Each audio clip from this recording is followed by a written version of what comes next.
Hey B-Techers, this is Ian and I'm going to show you how to use certain features of the Logic Pro score editor. So first of all I'm going to turn it on.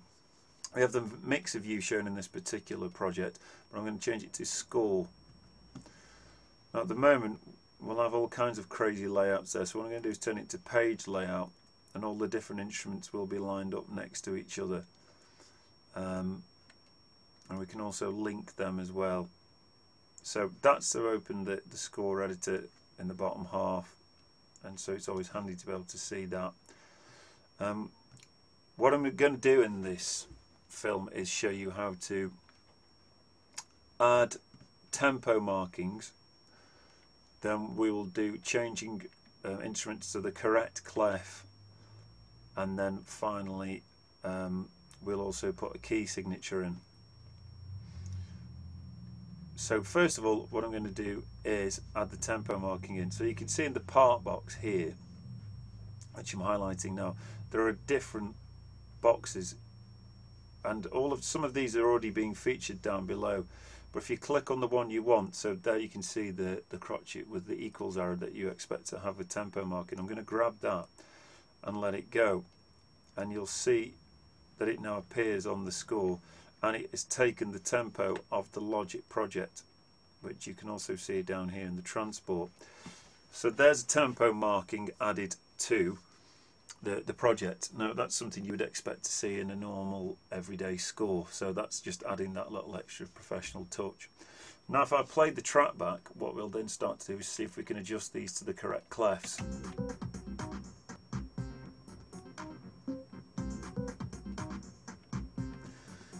So if I need to find the drums, so right, instrument 3, drums.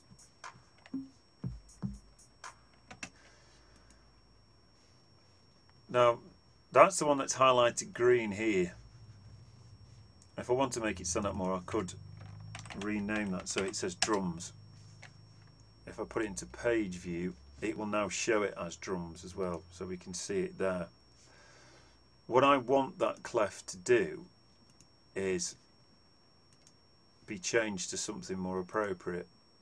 Now at the moment it's saying bass clef, but that's not really right, is it? It needs to be a proper drum clef. So if I click here in the double arrows next to style and go all the way down to the bottom, I can change that to drums.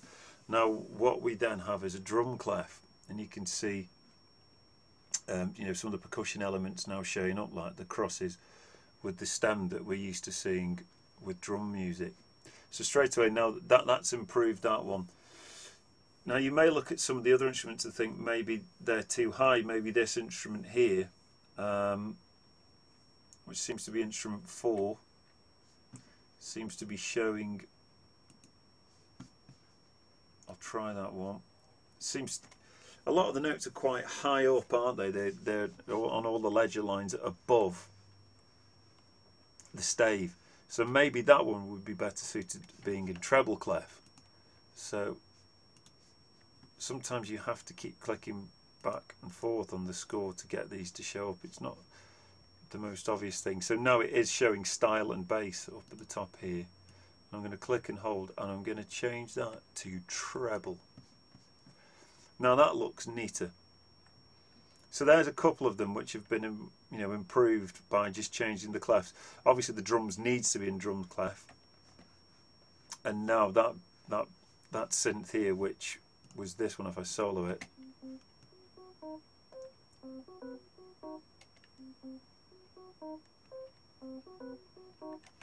right, so that one now looks overall better. The notes are generally appearing on the treble clef stave instead of constantly above the stave when it was in bass clef.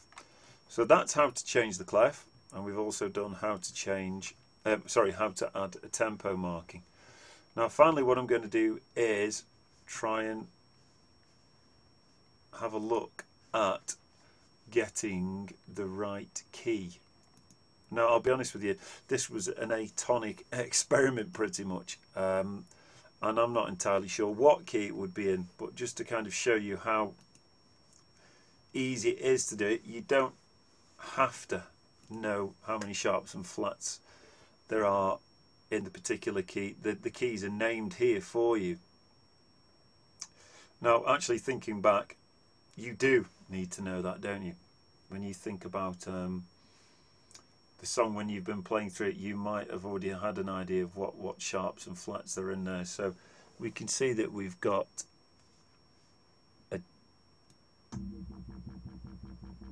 an F sharp there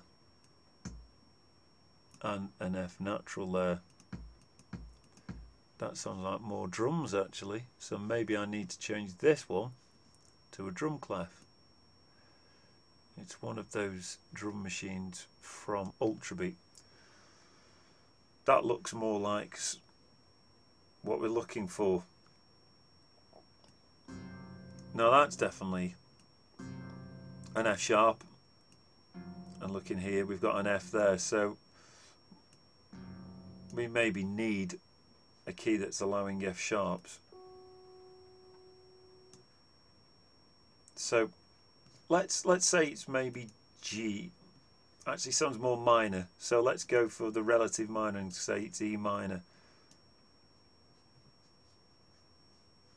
Now that's created more accidentals, so maybe that isn't the right key, but that is how you add the key signature in there, just by dragging it and letting go of it between the clef and the time signature.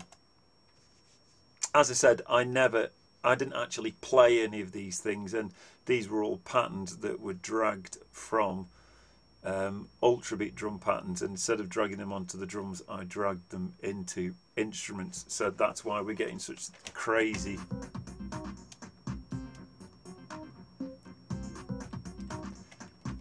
unmelodic things, really.